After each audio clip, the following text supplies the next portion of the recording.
The weather was changeable, ranging from -18 degrees to freezing rain dew.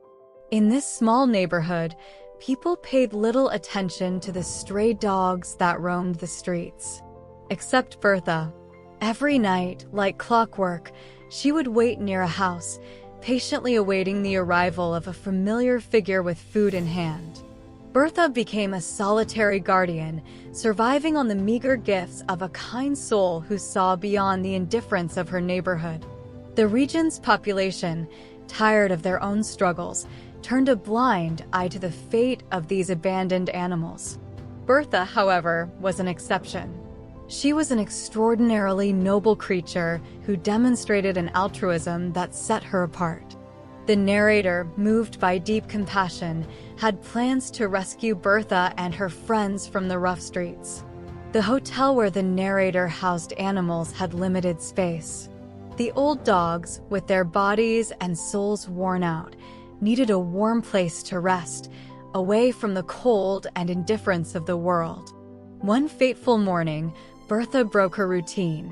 Barking loudly outside the narrator's window, she demanded attention, her eyes reflecting a cry for help.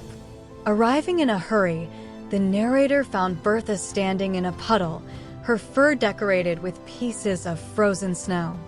Back home, in his rush to rescue Bertha, the narrator found no caller or guide.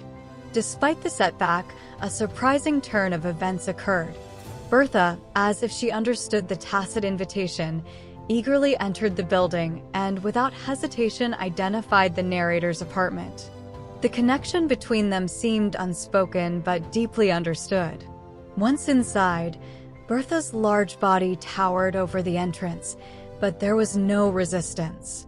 She immediately sought the comfort of the apartment, greeting the narrator's mother with a paw almost as big as a human hand.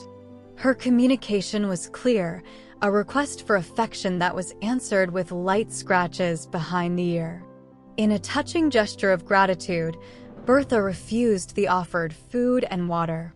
What she really wanted was peace, a deep, peaceful sleep in a place that promised silence and warmth.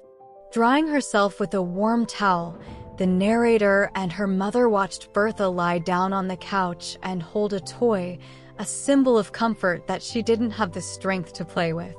The lonely stray dog not only found shelter, but also a home full of love and compassion.